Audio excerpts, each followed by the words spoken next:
শহরে সব দর্শক করে নিয়ে আইছি। স্যার ওগুলো বাইরে রাখাটা সেফ না। হারকিউলিস যে কোনো সময় ওগুলো উপরে হামলা করতে পারে। এক এক করে ওগো সবাই পিসের গোডাউনে ঢুকানোর ব্যবস্থা করেন। আর যাওয়ার আগে তোরা টাকার ব্যাগগুলো এই জায়গায় রেখে যা।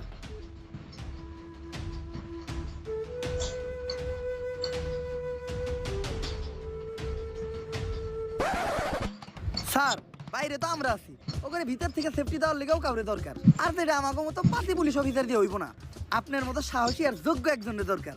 যাই এতদিন পরে তোরা আমার চিনছস, সমস্যা নাই, তোরা বাইরে পাহারা দে, আমি ভিতরে ব্যাপারটা দেখতাছি। স্যার শেষবারের মতো একটা কথা শুনে রাখেন, পাপির দেহ পোকায় খায়, ধর্ষকদের ঠাঁই হবে না এই বাংলায়।